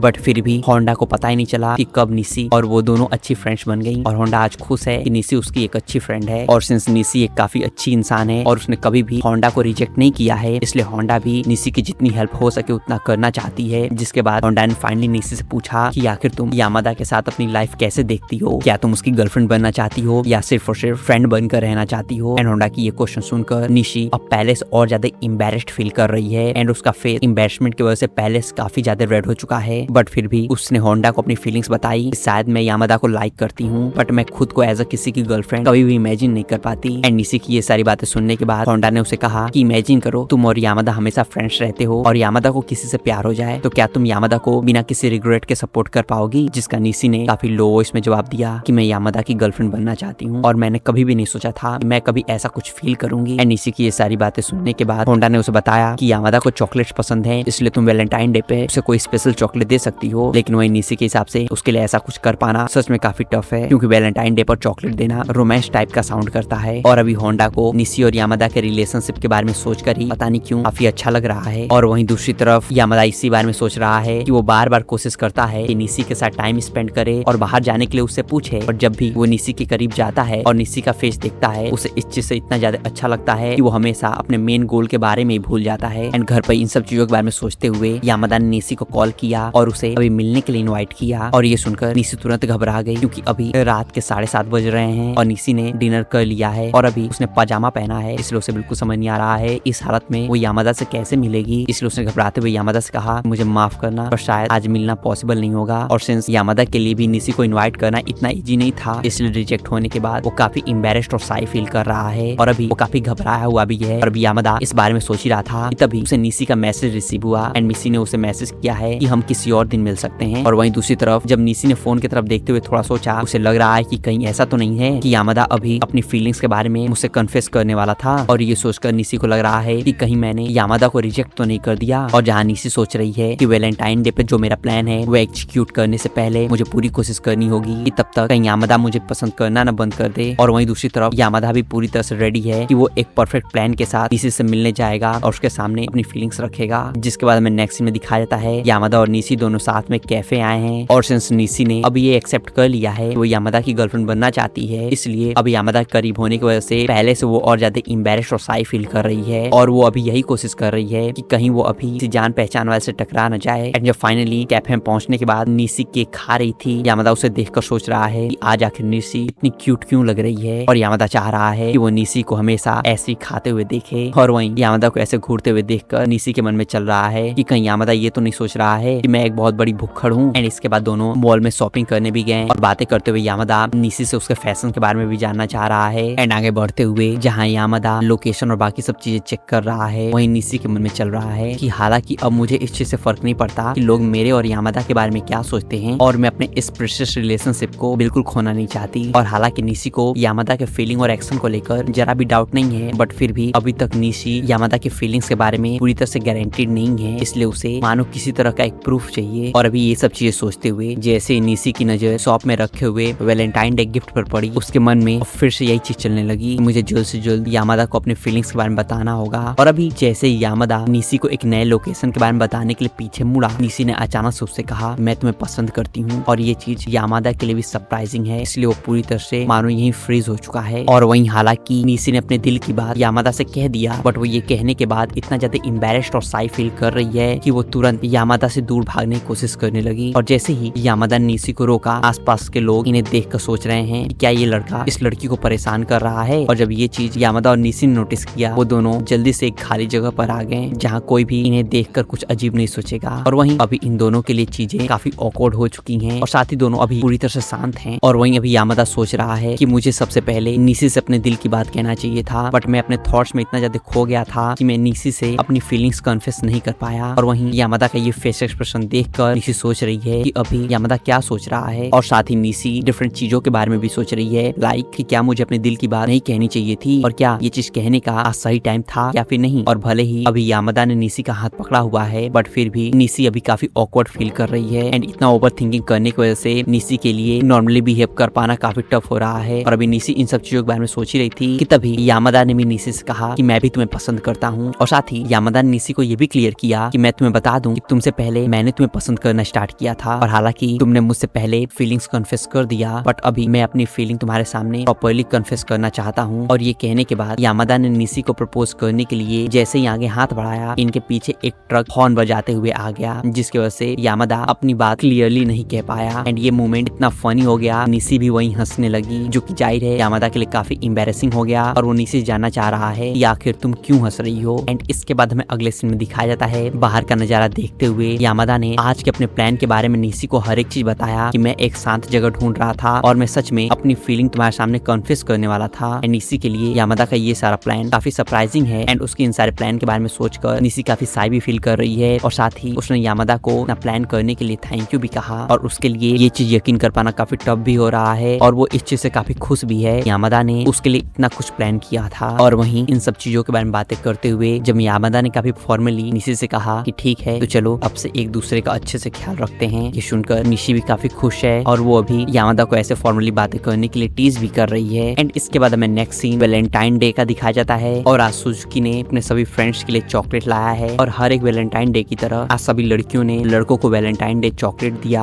और जहाँ मेनली सभी लड़कियां लंच टाइम में चॉकलेट डिस्ट्रीब्यूट कर रही हैं, वहीं निशी ने यामादा को तब चॉकलेट देने का डिसाइड किया है जब ये दोनों अकेले रहे। एंड स्कूल खत्म होने के बाद जब आजुमा और तायरा दोनों हमेशा की तरह साथ में मेट्रो से घर जा रहे थे, आजुमा ने तायरा को बताया कि मैं ये तो भूल ही गई थी कि आज वैलेंटाइन डे था, इसलिए मैं किसी को चॉकलेट नहीं दे पाई। बट आजुमा के पास कुछ च्युइंगम्स हैं। जिसके बाद आजुमा ने तायरा के साथ ये च्युइंगम शेयर करते हुए उसे वैलेंटाइन डे विश किया, और साथ ही उसे टीच करते हुए ये भी कहा कि व्हाइट डे के दिन तुम मुझे क्या देने वाले हो, मुझे उस चीज का इंतजार रहेगा। और वहीं दूसरी तरफ क्लास से सबके जाने के बाद निशी ने फाइनली यामादा को वैलेंटाइन डे चॉकलेट दिया, और ये चॉकलेट रिसीव करके यामादा सच में बहुत ज्यादा खुश है। और बातें करते हुए उसने निशी से पूछा कि क्या मैं सबको बता सकता हूँ कि हम दोनों डेट कर रहे हैं। और ये सुनकर निशी को रियलाइज हुआ कि अभी तक हम दोनों के रिलेशनशिप के बारे में यामादा अपने फ्रेंड से छुपा रहा था। हालांकि निशी ने होंडा को ऑलरेडी अपने रिलेशनशिप के बारे में बता दिया है। एंड ये जानकर यामादा अब रिलैक्स्ड है कि वो अपने फ्रेंड्स को इस रिलेशनशिप के बारे में बता सकता है, क्योंकि वैसे भी यामादा चीजें छुपाने में बिल्कुल अच्छा नहीं है। और वहीं आजकल सुजुकी का फेस एक्सप्रेशन और उसका बिहेवियर देखकर यामादा को ये तो समझ आ गया है कि सुजुकी को पता है कि यामादा निशी को डेट कर रहा है। और वहीं दूसरी तरफ पार्क में सुजुकी ने भी तानी को उसका वैलेंटाइन डे चॉकलेट दिया, और इस चॉकलेट का डिजाइन देखकर तानी सुजुकी से जानना चाह रहा है कि क्या ये चॉकलेट्स खाने लायक हैं। एंड ये सुनकर सुजुकी थोड़ी एम्बैरेस्ड फील कर रही है, क्योंकि उसने खुद इन चॉकलेट्स पर अपने हाथों से ये डिजाइन बनाया है। और जब ये चीज तानी को पता चला, वो ये कुकी खाते हुए सच में काफी खुश है, और उसने सुजुकी को इन कुकीज के लिए थैंक यू भी कहा। एंड ये सुनकर सुजुकी भी काफी खुश है। और वहीं तायरा के मन में अभी भी यही चल रहा है कि क्या व्हाइट डे पर एक च्युइंगम के बदले मुझे आजुमा को कुछ गिफ्ट देना होगा। एंड इसके बाद हमें नेक्स्ट सीन अगले दिन स्कूल का दिखाया जाता है, और जब फाइनली यामादा ने अपने सारे फ्रेंड्स को बताया कि वो और निशी अपडेट कर रहे हैं, ये सुनकर सभी बहुत ज्यादा एक्साइटेड और खुश हैं। और सारी लड़कियां यामादा से उसके इस लव स्टोरी के बारे में डिफरेंट क्वेश्चंस भी पूछ रही हैं। एंड इसके बाद फाइनली स्कूल खत्म होने के बाद जब तायरा, तानी और यामादा तीनों साथ में स्कूल के बाहर जा रहे थे, और अभी यामादा काफी खुश है, लेकिन वहीं तायरा के मन में चल रहा है कि मुझे लगा था कि शायद यामादा के इस रिलेशनशिप के बारे में पता चलने के बाद मुझे काफी अजीब लगेगा, लेकिन मैं यामादा के लिए काफी खुश हूँ। एंड फाइनली यामादा को कांग्रेचुलेशन कहने के बाद तायरा उससे ये भी जानना चाह रहा है कि आखिर वो लड़की दिखती कैसी है, जिसके बाद जब यामादा ने तायरा को निशी की पिक्चर्स दिखाई, ये पिक्चर देखते ही तायरा को याद आया कि ये लड़की तानी के साथ लाइब्रेरी में काम करती है। जिसके बाद हमें नेक्स्ट सीन में दिखाया जाता है तायरा के साथ घर वापस जाते हुए आजुमा ने उससे अचानक से पूछा कि तायरा तुम कभी हंसते नहीं हो क्या? और ऐसा नहीं है कि आजुमा के मन में एक क्वेश्चन अचानक से आ गया, बल्कि वो काफी लंबे टाइम से इस बारे में सोच रही थी। और अभी आजुमा ये सब चीजें कह रही थी तभी तायरा ने उससे पूछा कि क्या अगर मैं जोर से हंसूंगा ये चीज अजीब नहीं लगेगा? क्योंकि मेरी हंसी शायद थोड़ी अजीब है। लेकिन वही ये सुनकर आजुमा जानना चाह रही है कि सिंस अभी तक तुमने किसी के सामने हंसा ही नहीं है तो तुम ये कैसे कह सकते हो कि तुम्हारी हंसी अजीब है? जिसका तायरा ने जवाब दिया कि जब मैं एलिमेंट्री स्कूल में था मेरी क्लास की कुछ लड़कियों ने मुझसे ये चीज कहा था और उसके बाद से ही मैं अपनी हंसी छुपाने लगा। तायरा की ये बात सुनकर आजुमा काफी सरप्राइज्ड है क्योंकि तायरा ने कभी भी इस बारे में किसी को भी नहीं बताया था और वो हमेशा से ही अपने दिल में ये बातें छुपा कर रख रहा था। एंड तायरा के बारे में ये चीज जानकर अब आजुमा को उसकी काफी चिंता हो रही है। उसका कहना है कि तायरा जब भी लोग तुम्हारे सामने हंसते होंगे या फिर तुम्हें हंसाते होंगे तब तुम्हारा बैड मेमोरी तुम्हारे सामने आता होगा, है ना? तो क्या इस चीज से तुम्हें दर्द नहीं होता? जिसका तायरा ने जवाब दिया कि मानो अब ये मेरी आदत बन चुकी है। और भले ही तायरा ने अपने इस पास्ट ट्रॉमा के बारे में आजुमा को बताया बट फिर से हमेशा की तरह वो ओवर थिंक करने लगा कि आखिर मैंने ये सारी बातें आजुमा से शेयर क्यों ही की। और अभी तायरा इस बारे में सोच ही रहा था कि तभी आजुमा ने उससे अचानक से कहा कि आखिर तुम ऐसा कैसे कह सकते हो कि तुम्हारी हंसी खराब है? हंसी तो हंसी है, हंसी एक अच्छी चीज है। और अचानक से आजुमा की ये बात सुनकर तायरा थोड़ा पैनिक में आ गया और साथ ही वो इस बारे में बात करने में काफी एम्बैरेस्ड भी फील कर रहा है। और वहीं आजुमा को ये चीज बिल्कुल अच्छा नहीं लग रहा है कि किसी ने तायरा की हंसी के बारे में ऐसा कुछ कहा था। और अभी ये सब चीजें हो ही रही थी कि तभी किसी इमरजेंसी की वजह से ट्रेन का इमरजेंसी ब्रेक प्रेस हो चुका है और अभी किसी को भी नहीं पता कि ट्रेन आगे कब तक बढ़ेगी। तो अब आजुमा और तायरा के पास बातें करने के लिए काफी टाइम है। और फिर से अचानक से आजुमा ने तायरा से पूछा कि क्या तुम्हारे लाइफ में कोई और भी कंप्लेन है? अगर ऐसा है तो तुम मुझसे कुछ भी शेयर कर सकते हो। बट इन सब चीजों के बारे में आजुमा से ऐसे बात करने में तायरा काफी एग्जॉस्टेड फील कर रहा है, साथ ही इन सब चीजों की वजह से काफी एम्बैरेस्ड भी है। बट जो भी हो आजुमा ने तायरा को ये यकीन दिलाया कि अगर तुम्हारे दिल में कोई भी चीज है या फिर किसी बारे में तुम मुझसे बात करना चाहते हो तुम कभी भी मुझसे बात कर सकते हो। और जहाँ अपने डेस्टिनेशन तक पहुँचने तक आजुमा थोड़ा सोना चाहती है, वहीं तायरा अभी अपने पास्ट के बारे में हर एक चीज सोच रहा है। एंड इसके बाद हमें नेक्स्ट सीन मार्च एंड होने से पहले का दिखाया जाता है और सिंस ये ईयर खत्म होने के बाद सबका क्लास भी चेंज हो जाएगा, इस चीज की वजह से सुजुकी काफी सैड भी है और उसे काफी लोनली भी फील हो रहा है। एंड इसके बाद अगले सीन में तायरा और सुजुकी बेंच पर बैठकर बातें कर रहे हैं और आज तानी सुजुकी का व्हाइट डे गिफ्ट भी लाया है। और जब सुजुकी ने ये गिफ्ट ओपन किया इसमें एक special white day hard candy है जो कि स्पेशली कपल्स के लिए आते हैं। इस चीज की वजह से सुजुकी तानी को टीज भी कर रही है। और वहीं दूसरी तरफ पार्क के बेंच पर बैठकर अभी निशी कुछ सोच ही रही थी कि तभी पीछे से अचानक से यामादा आ गया और उसे इतना अचानक से देखकर निशी घबरा गई। एंड थोड़ी देर बातें करने के बाद यामादा ने निशी को उसका व्हाइट डे रिटर्न गिफ्ट भी दिया और ये गिफ्ट रिसीव करते हुए निशी का फेस इन्वेस्टमेंट की वजह से पूरी तरह से रेड हो चुका है। और वहीं दूसरी तरफ हर रोज की तरह आजुमा और तायरा भी साथ में घर जा रहे हैं और बाकी सबकी ही तरह व्हाइट डे रिटर्न चॉकलेट दिया। और हालांकि आजुमा इन चॉकलेट्स को लेने में थोड़ा हिचकिचा रही थी क्योंकि उसने तायरा को वैलेंटाइन डे पर सिर्फ और सिर्फ एक सिंगल च्युइंगम दिया था। बट तायरा के लिए ये रिटर्न गिफ्ट से भी ज्यादा अपनी फीलिंग्स को समझने का मौका है। एंड इन सब के लिए आने वाला स्प्रिंग सिर्फ और सिर्फ चेंज इन वेदर नहीं बल्कि इनके लिए चेंज इन फीलिंग, इमोशन और एक दूसरे को समझने का मौका है। एंड इसके बाद में नेक्स्ट सीन इनके सेशन के लास्ट डे का दिखाया जाता है और सिंस आज लास्ट डे है इसलिए सभी आज थोड़े इमोशनल भी हैं। एंड लास्ट डे होने की वजह से सबने एक दूसरे के साथ पिक्स भी क्लिक की। एंड फाइनली आज स्कूल से घर जाते हुए सिंस आजुमा बिल्कुल नहीं चाहती आज का दिन इतनी जल्दी खत्म हो इसलिए उसने तायरा को अपने साथ कुछ खाने के लिए इनवाइट किया। और हालांकि तायरा ने आजुमा के साथ बाहर आने के लिए हाँ कह दिया बट फिर भी वो इस बारे में थोड़ा ओवर थिंक कर रहा है। और थोड़ी देर ऐसे टाइम स्पेंड करने के बाद फाइनली इनका अपने अपने घर की तरफ जाने का टाइम आ गया। एंड अलग होने से पहले आजुमा ने तायरा से कहा तुम टच में रहना और कभी कभार कॉल करते रहना। और ये कहने के बाद आजुमा यहाँ से जाने लगी बट साथ ही उसके मन में चल रहा है कि आखिर ये फीलिंग है क्या, क्योंकि तायरा से इस तरह से अलग होने की वजह से आजुमा काफी अनकंफर्टेबल फील कर रही है और उसे काफी लोनली भी फील हो रहा है। इसलिए उसे बिल्कुल समझ नहीं आ रहा है कि आखिर उसके दिल में अभी ये किस तरह की फीलिंग है। एंड इसके बाद हमें नेक्स्ट सीन 30 मार्च का दिखाया जाता है और आज सुजुकी का बर्थडे है इसलिए तानी ने उसे रात के 12 बजते ही बर्थडे विश किया। जाहिर है कि तानी के इस कॉल की वजह से सुजुकी बहुत ज्यादा खुश है। और अभी ये दोनों कल के प्लान के बारे में बातें कर ही रहे थे तभी अचानक से सुजुकी के डैड उसके रूम में आ गए, जिसके बाद घबराते हुए सुजुकी ने तुरंत कॉल कट कर दिया। एंड इसके बाद हमें नेक्स्ट सीन मॉर्निंग का दिखाया जाता है और सुजुकी और तानी आज कैजुअली घूमने आए हैं। और जब सुजुकी ने तानी से अपने लास्ट ईयर बर्थडे के बारे में बात किया उसे लग रहा है कि कहीं मेरे बातों से ऐसा तो नहीं लग रहा कि मैं तानी से कोई गिफ्ट एक्सपेक्ट कर रही हूँ। और ये सब सोचते हुए जब सुजुकी ने नोटिस किया कि तानी आज अपने साथ एक बड़ा सा बैग लाया है, वो ये जानने के लिए काफी एक्साइटेड है कि इस बैग में आखिर है क्या। और अभी सुजुकी ये सब सोच रही थी कि तभी तानी ने अपने बैग से एक पेपर निकाला एंड पेड़ के पास बैठकर ये दोनों नॉर्मली खाना खाते हुए बातें कर रहे हैं। और अभी तानी के साथ ऐसे टाइम स्पेंड करते हुए सुजुकी इतनी ज्यादा खुश है, वो चाहती है कि ये टाइम कभी भी खत्म ही ना हो। थोड़ी देर ऐसे ही बातें करने के बाद रेस्टोरेंट में जाकर इन दोनों ने साथ में केक भी खाया। एंड केक खाने के बाद बाद तानी ने फाइनली सुजुकी को उसका बर्थडे प्रेजेंट दिया। और जब सुजुकी ने ये गिफ्ट ओपन किया, इसमें एक क्यूट सा कॉफी मग है और ये गिफ्ट रिसीव करके सुजुकी बहुत ज्यादा खुश है। और बस गिफ्ट की वजह से नहीं, बल्कि सुजुकी आज तानी के साथ टाइम स्पेंड करके भी काफी खुश है। केक वगैरह खाने के बाद वॉक करते हुए सुजुकी इसी बारे में सोच रही है कि जल्दी हमारा क्लास चेंज होगा, तो ये भी हो सकता है कि हम दोनों का क्लास चेंज हो जाए। तो अगर ऐसा होगा तो हम दोनों पहले कंपेरिजन हमेशा साथ नहीं रह पाएंगे। और अभी सुजुकी इस बारे में सोच रही थी, तभी तानी ने उसे कहा कि चाहे कुछ भी हो, हम हमेशा की तरह एक साथ टाइम स्पेंड कर पाए या न कर पाए, बट मेरे दिल में तुम्हारे लिए फीलिंग्स कभी भी चेंज नहीं होगी। और ये सुनकर सुजुकी बहुत ज्यादा खुश है और वो काफी साई भी फील कर रही है। बट फिर भी उसने भी तानी से ये सेम चीज कहा। और हालांकि तानी ऐसे बिहेव कर रहा है मानो उसे इस चीज से फर्क नहीं पड़ रहा है, बट उसे भी सुजुकी से अलग होने का डर है। और वहीं दूसरी तरफ निशी और यामादा आज अपने पहले स्प्रिंग ब्रेक पर भी होमवर्क कर रहे हैं, जिस चीज से यामादा बिल्कुल खुश नहीं है, क्योंकि वो हमेशा अपना होमवर्क ब्रेक के लास्ट डे पर ही कंप्लीट करता है। वहीं निशी इन सब चीजों को लेकर काफी सीरियस है और उसका कहना है कि पहले हमें अपना काम खत्म कर लेना चाहिए, उसके बाद हम काफी फ्रीली टाइम स्पेंड कर पाएंगे। और ये सुनकर यामादा ने भी कहा कि ठीक है, अगर ऐसा है तो होमवर्क फिनिश करने के बाद हम दोनों साथ में एक रियल डेट की तरह टाइम स्पेंड करेंगे। और डेट वर्ड सुनकर निशी हमेशा की तरह काफी साई और एम्बैरेस्ड फील कर रही है। और थोड़ी देर बातें करने के बाद इन दोनों ने डिसाइड किया है कि ये दोनों एक्वेरियम जाएंगे, जिसके बाद हमें अगला सीन एक्वेरियम का ही दिखाया जाता है। और यहाँ आकर निशी बहुत ज्यादा खुश है और साथ ही अभी उसे यामादा के साथ टाइम स्पेंड करने में भी काफी अच्छा लग रहा है। और सिंस एक्वेरियम आने का प्लान निशी का था, इसलिए उसे अभी काफी स्ट्रेस हो रहा है कि आखिर उसे यामादा के साथ यहाँ पर टाइम कैसे स्पेंड करना चाहिए। और हालांकि निशी अभी फुल्ली कॉन्फिडेंट नहीं है, बट फिर भी वो अभी हर एक चीज लीड करने की अपनी पूरी कोशिश कर रही है। बट भले जो भी हो, निशी और यामादा दोनों एक दूसरे के साथ ऐसे टाइम स्पेंड कर काफी खुश हैं। और दोनों ने डिफरेंट राइड एंजॉय किया, डॉल्फिन शो देखा और साथ में खाना भी खाया। और हालांकि निशी के लिए आज भी यामादा का फर्स्ट नेम लेना काफी टफ हो रहा है, बट फिर भी घर जाते हुए यामादा और निशी ने डिसाइड किया अब ये दोनों एक दूसरे को फर्स्ट नेम से बुलाएंगे। जिसके बाद हमें नेक्स्ट सीन स्प्रिंग ब्रेक के लास्ट डे का दिखाया जाता है। और सिंस आज तारा और यामादा दोनों फ्री थे, इसलिए दोनों कैरियोके गए और अभी दोनों कैफे में थोड़ा टाइम भी स्पेंड कर रहे हैं। जिसके बाद इनके बुलाने पर आजुमा भी यहाँ पर आई है और वहीं बातें करते हुए आजुमा तारा के लिए अपनी फीलिंग्स को लेकर अभी भी कंफ्यूज्ड है। और वो सोच रही है अगर मैं पुराने टाइम के जैसी ही रहती तो मैं एक पल में ही डिसाइड कर लेती कि मुझे तारा के साथ रहना है या फिर नहीं, या फिर मुझे उसे लेकर क्या फीलिंग है। बट अब चीजें मेरे लिए काफी डिफिकल्ट हो रही हैं एंड मेरे दिल में क्या है मुझे बिल्कुल समझ नहीं आ रहा है। एंड फाइनली यामादा के यहाँ से जाने के बाद अभी तारा और आजुमा साथ में घर के लिए जा रहे हैं। एंड बार बार तारा के बारे में सोचने के बाद आजुमा खुद को समझा रही है हम दोनों सिर्फ और सिर्फ फ्रेंड्स हैं, उससे ज्यादा कुछ भी नहीं। लेकिन वहीं आजुमा का ये फेस एक्सप्रेशन देखकर तारा को लग रहा है कि वो अभी गुस्से में है। एंड इसके बाद में नेक्स्ट सीन इनके स्कूल का दिखाया जाता है और आज इनके थर्ड ईयर का फर्स्ट डे है, इसलिए सभी ये जानना चाह रहे हैं कि आखिर इन्हें कौन सा क्लास अलॉट हुआ है और क्या ये सभी एक साथ सेम क्लास में रहने वाले हैं। और अपने अपने न्यू क्लास में एंटर करने के बाद इन्होंने अपने न्यू क्लासमेट से बातें की और हाँ, निशी और तानी को सेम क्लासरूम अलॉट हुआ है। और सिंस तानी और यामादा अच्छे दोस्त हैं, इसलिए निशी तानी के साथ भी अच्छे से बिहेव करना चाहती है। एंड स्कूल खत्म होने के बाद घर जाते हुए आजुमा तारा के बारे में सोच रही है कि तारा के साथ जानबूझकर साथ में घर जाना शायद थोड़ा अजीब हो सकता है, या फिर अगर मैं उसके लिए अभी यहाँ पर वेट भी करूँ ये भी शायद थोड़ा अजीब ही होगा, क्योंकि ऐसा नहीं है कि हम दोनों हमेशा साथ में घर जाते ही हैं। और अभी आजुमा इस बारे में सोच रही थी कि तभी यहाँ तारा भी आ गया एंड बिना उससे कुछ कहे वो आजुमा के आगे आगे चलने लगा। और जब आजुमा ने तारा से ये चीज कहा, तारा का कहना है कि तुम काफी धीमे चल रही थी, इसलिए मुझे लगा मुझे तुम्हें अपने स्पीड से चलने देना चाहिए। और साथ में मेट्रो से जाते हुए आजुमा तारा से उसके न्यू क्लास के बारे में जानना चाह रही है। एंड उसके पूछने पर तारा ने बताया कि शायद ये न्यू क्लास मेरे लिए सही है। और इन दोनों के कन्वर्सेशन में पता चला कि तारा और तानी दोनों सेम क्लास में हैं और वहीं आजुमा के क्लास में शातो उसके साथ है, इसलिए आजुमा भी अपने इस न्यू क्लास अलॉटमेंट से खुश है। और सिंस अभी भी आजुमा तारा के लिए अपनी इन सारी फीलिंग्स के बारे में सोच रही है, इसलिए बार बार इन सब चीजों के बारे में सोचने की वजह से वो काफी फ्रस्ट्रेट हो चुकी है। एंड जब इन दोनों का अपने अपने घर की तरफ जाने का मोड़ आया और बाय कहने के बाद तारा यहाँ से जा ही रहा था कि तभी आजुमा ने उसे रोकते हुए कहा कि अब हम दोनों का क्लास अलग हो चुका है, तो क्या तुम्हें इससे प्रॉब्लम नहीं है। जिसका तारा ने काफी नॉर्मली जवाब दिया कि हम दोनों हमेशा क्लास के बाद और स्टेशन पर मिलते तो हैं ही। और ये कहने के बाद आजुमा के साथ साथ तारा भी थोड़ा घबरा गया, क्योंकि आजुमा ने तारा से ये आंसर बिल्कुल एक्सपेक्ट नहीं किया था। बट वहीं तारा के मन में आजुमा ने जो कुछ दिन पहले कहा था कि हमेशा टच में रहेंगे और एक दूसरे से मिलते रहेंगे, वो चीज ही चल रही थी। और जब ये चीज आजुमा को रियलाइज हुआ वो अब खुश है। और जहाँ इनका थर्ड ईयर मई में स्टार्ट हुआ था, इन्होंने अप्रैल में एक फील्ड ट्रिप अटेंड किया और ऐसे ही करते करते जून भी बीत गया। एंड इसके बाद में नेक्स्ट सीन पता चला यामादा और निशी ने साथ में आज टाइम स्पेंड करने का डिसाइड किया है। बट सिंस आज पॉडकास्ट में दिखा रहा है कि बारिश होने वाली है, इसलिए यामादा ने निशी को कॉल करके अपने घर पे इनवाइट किया। और जाहिर है कि ये इनविटेशन सुनते ही एम्बैरेसमेंट की वजह से निशी तुरंत वहीं फ्रीज हो गई। बट फिर भी निशी ने यामादा का ये इनविटेशन एक्सेप्ट कर लिया। और जब इतनी बारिश में निशी यामादा से मिलने आई और यामादा ने कहा तुम काफी भीग गई हो, निशी का कहना है कि मुझे इस चीज से प्रॉब्लम नहीं है, क्योंकि मैं तुमसे मिलना चाहती थी। और यामादा का भी यही कहना है मेरा बस चले तो मैं तुमसे हमेशा मिलना चाहता हूँ। और सिंस यामादा घर वाले भी आज कहीं गए नहीं है, इसलिए निशी इस चीज को लेकर काफी साई फील कर रही है। कि वो उनके लिए कुछ भी नहीं लाई। एंड जब फाइनली निसी ने यामादा घर में एंटर किया, सबने निसी को काफी हार्टली वेलकम किया और सभी निसी को यहाँ पर देखकर बहुत ज्यादा खुश हैं। यामादा के सिबलिंग्स ने निसी के साथ पिक्चर भी क्लिक किया, जिसके बाद इन दोनों ने जब निसी यामादा के रूम में गई, उसे यामादा का रूम सच में काफी अच्छा लगा और अभी बातें करते हुए दोनों काफी खुश भी हैं। और साथ ही यामादा ने निशी को अपनी डिफरेंट पिक्चर्स भी दिखाई और बातें करते हुए दोनों अभी एक दूसरे के काफी करीब हैं और दोनों ने एक दूसरे का हाथ भी पकड़ा हुआ है, जिस चीज की वजह से जाहिर है कि निशी का फेस काफी रेड हो चुका है। और धीमे धीमे करीब जाते हुए यामादा ने अचानक से निशी को हग भी कर लिया। एंड इस चीज की वजह से निशी का दिल इतनी जोर से धड़क रहा है कि वो मानो यहीं फ्रीज हो चुकी है। निशी की ये हालत देखकर यामादा तुरंत पीछे हट गया। थोड़ी देर बाद निशी को रियलाइज हुआ कि यामादा शायद उसे किस करना चाहता था। और जब ये चीज निशी ने यामादा से कहा, यामादा का फेस भी अब एम्बैरेसमेंट की वजह से पूरी तरह से रेड हो चुका है। पर शायद निशी को ये रियलाइज करने में थोड़ी देर हो गई। बट फिर भी ये रियलाइज करने के बाद निशी ने यामादा से कहा कि शायद हमें इस चीज के लिए थोड़ा वेट करना चाहिए। और अभी बातें करते हुए दोनों भी काफी ऑकवर्ड फील कर रहे हैं और एम्बैरेसमेंट की वजह से इन दोनों का फेस पूरी तरह से रेड हो चुका है। एंड इसके बाद दोनों ने गेम खेला और डिफरेंट चीजों के बारे में बातें भी की। एंड फाइनली इतना अच्छे टाइम स्पेंड करने के बाद यामादा ने निशी को बस स्टैंड तक कंपनी भी दिया। और अभी आज जो कुछ भी हुआ वही सब चीजें निशी के मन में चल रहा है और उसका कहना है कि मुझे यामादा सच में काफी पसंद है। और अभी निशी का फेस एक्सप्रेशन देखकर जैसे ही यामादा उसके चेहरे के करीब आया, निशी ने अचानक से उसे किस कर लिया। एंड ये चीज यामादा के लिए भी सच में काफी सरप्राइजिंग थी। बट उससे भी ज्यादा निशी इस चीज की वजह से पूरी तरह से एम्बैरेस्ड और साई फील कर रही है। यहाँ तक कि बस में भी उसके मन में ये किस के विजुअल्स ही चल रहे हैं, जिस चीज की वजह से उसके लिए अपना एम्बैरेसमेंट कंट्रोल कर पाना सच में काफी टफ हो रहा है। एंड इसके बाद हमें नेक्स्ट सीन समर फेस्टिवल का दिखाया जाता है और सुजुकी और तानी दोनों साथ में फेस्टिवल घूमने आए हैं और दोनों ने साथ में फायरवर्क भी देखा। एंड हमेशा की तरह दोनों एक दूसरे के साथ ऐसे टाइम स्पेंड करके बहुत ज्यादा खुश हैं। और साथ ही अभी तानी अपने फ्यूचर ड्रीम के बारे में सोच रहा है। और सिंस तानी के फादर एक टीचर हैं, इसलिए वो हमेशा से ही एक टीचर बनना चाहता था। बट अब सुजुकी और डिफरेंट लोगों के साथ रहकर शायद उसका ड्रीम भी चेंज हो रहा है। एंड उसने इस चीज के लिए सुजुकी को थैंक यू कहा। और जब सुजुकी ने उससे इस थैंक यू के पीछे का रीजन पूछा, तानी का कहना है कि तुम्हारे वजह से अब मैं खुद पर डाउट कर पा रहा हूँ। और जाहिर है कि ये चीज सुनकर सुजुकी थोड़ी कंफ्यूज्ड है। और वहीं दूसरी तरफ आज़मा और तारा भी कैफे में बैठकर अपने फ्यूचर ड्रीम और कॉलेज के बारे में बातें कर रहे हैं। एंड इसके बाद हमें नेक्स्ट सीन कल्चर डे का दिखाया जाता है और हर साल की तरह इस साल भी निशी ने फोटो एग्जीबिशन ऑर्गेनाइज किया है। एंड इस साल भी निशी के इस फोटो एग्जीबिशन में ज्यादा लोग नहीं आए हैं। बट हाँ, इस साल यामादा निशी के इस फोटो एग्जीबिशन में उससे मिलने जरूर आया है। और जब पिछले साल की ही तरह सुजुकी और तानी भी निशी के इस एग्जीबिशन में आए, निशी और यामादा को एक साथ देखकर सुजुकी ने इन दोनों को डिस्टर्ब करने के लिए सॉरी कहा। एंड थोड़ी देर इनसे बातें करने के बाद सुजुकी और तानी यहाँ से चले गए। और अभी दोनों हर साल की तरह डिफरेंट स्टॉल्स पर साथ में एंजॉय कर रहे हैं। और साथ ही पिछले साल की तरह इस साल भी टेरेस पर बातें कर रहे हैं। और ऐसे ही इनका इस साल का कल्चरल फेस्टिवल भी खत्म हो गया, जिसके बाद हमें अगला सीन तानी के रूम का दिखाया जाता है। और आज सुजुकी और तानी ने साथ में एंट्रेंस एग्जाम के लिए पढ़ने का डिसाइड किया है और इसलिए दोनों अभी तानी के रूम में पढ़ाई भी कर रहे हैं। एंड थोड़ी देर पढ़ाई करने के बाद जब ब्रेक टाइम हुआ, सुजुकी तानी से बारिश के बारे में बातें कर रही है, क्योंकि अभी बाहर बारिश हो रही है। और इस बारिश की वजह से आज तानी के घर वाले भी यहीं घर पर हैं, इसलिए दोनों लिविंग रूम भी यूज नहीं कर पा रहे हैं, जिसकी वजह से सुजुकी को फ्लोर टेबल स्टडी के लिए यूज करना पड़ रहा है। पर तानी की ग्रैंड मॉम ने सुजुकी को एक काफी कंफर्टेबल चेयर भी दिया है, इसलिए सुजुकी को यहाँ पढ़ाई करने में ज्यादा प्रॉब्लम नहीं है। और बातें करते हुए सुजुकी ने तानी से कहा कि क्या मैं तुम्हारे बगल में आकर बेड पर बैठ सकती हूँ। और तानी के हाँ कहने के बाद सुजुकी उसके बगल में आकर बैठी और उसने तानी को साइड हग किया। हग करने के बाद दोनों बेड पर लेट गए। और अभी तानी के इतने करीब होकर सुजुकी सच में बहुत ज्यादा खुश है। लेकिन इन सब चीजों के दौरान सुजुकी का सर तानी के नोज से टकराया और उसे अभी बहुत ज्यादा दर्द हो रहा है, जिसकी वजह से उसकी आंखों में आंसू हैं। और अभी सुजुकी तानी से उसके चोट के बारे में पूछ रही थी कि तभी उसने नोटिस किया कि तानी के डेस्क के नीचे कुछ कॉलेज से रिलेटेड बुक्स हैं। जिसके बाद अभी सुजुकी और तानी दोनों हायर एजुकेशन और कॉलेज के बारे में बातें कर रहे हैं। बातें करते हुए सुजुकी तानी से जानना चाह रही है कि आखिर हमारा ड्रीम कॉलेज क्या है, जिसका तानी ने जवाब दिया कि पहले तो मैं कॉलेज अपना एजुकेशन कंप्लीट करने के लिए जाना चाहता था, लेकिन आजकल काफी सोचने के बावजूद भी मुझे बिल्कुल समझ नहीं आ रहा है कि मुझे इन सारे हायर एजुकेशन से चाहिए क्या। और सिंस एक कॉलेज है जिसके बारे में तानी ने अपने पेरेंट्स से बात किया और सुजुकी से इस बारे में बात नहीं किया, इसलिए सुजुकी ये सोच रही है कि आखिर मैंने ऐसा क्या कर दिया कि तानी मुझसे इन सब चीजों के बारे में बात करने में कंफर्टेबल नहीं है। एंड इस चीज को लेकर सुजुकी थोड़ी कॉन्शियस है। एंड इसके बाद फाइनली आज की स्टडी कंप्लीट करने के बाद तानी सुजुकी को स्टेशन तक ड्रॉप करने के लिए जा रहा है। बट वहीं सुजुकी के मन में अभी भी तानी के कॉलेज से रिलेटेड ही चीजें चल रही हैं, इसलिए उसने डायरेक्टली तानी से पूछा कि अगर मैं तुम्हारे लाइफ में नहीं रहती तो क्या तब भी तुम उस कॉलेज में एडमिशन लेने का सपना छोड़ देते। और ये सुनकर तानी अपने ही ख्यालों में खो गया, क्योंकि उसे भी पता है कि उसने इस कॉलेज में जाने का सपना इसलिए छोड़ा है क्योंकि अगर उसने इस कॉलेज में एडमिशन ले लिया तो वो सुजुकी से काफी दूर हो जाएगा। एंड इस बारे में क्लियरली सुजुकी से बातें करने के बाद तानी ने डिसाइड कर लिया है कि वो अब अपनी इस फीलिंग्स को अवॉइड नहीं करेगा और वो अब सुजुकी को एज ए एक्सक्यूज यूज नहीं करने वाला है। इसलिए उसने साफ साफ सुजुकी से कहा कि मैं इस बार में सोचूंगा और हम दोनों एक दूसरे को इन सब चीजों के लिए थोड़ा टाइम टाइम देंगे एंड इस चीज से सुजुकी भी सेटिस्फाइड है। और भले ही इन दोनों ने एक दूसरे को ब्रेक देने के लिए एग्री कर लिया, बट फिर भी ये ब्रेक की बातें सुजुकी और तानी के मन में पूरे टाइम चलती रही, जिसकी वजह से सुजुकी आज अच्छे सो भी नहीं पाई। एंड यार इसी के साथ मांगा का चैप्टर 60 एंड हो गया, बट अभी भी मांगा में 4 और चैप्टर्स बाकी हैं। तो हाँ, अगर तुम इन 4 चैप्टर्स के स्टोरी में इंटरेस्टेड हो तो कमेंट जरूर करना। ज्यादा डिमांड रहा तो मैं जल्द से जल्द इन 4 चैप्टर्स को भी कवर करने की अपनी पूरी कोशिश करूंगा। बाकी अगर तुम चैनल को सपोर्ट करना चाहते हो तो तुम सुपर थैंक या फिर मेंबरशिप के थ्रू भी सपोर्ट कर सकते हो, जहाँ मेंबरशिप में तुम्हें priority comment reply, special badges and member only content मिलेंगे। बाकी टिल देन एंजॉय एनीमे, मिलते हैं नेक्स्ट वीडियो में।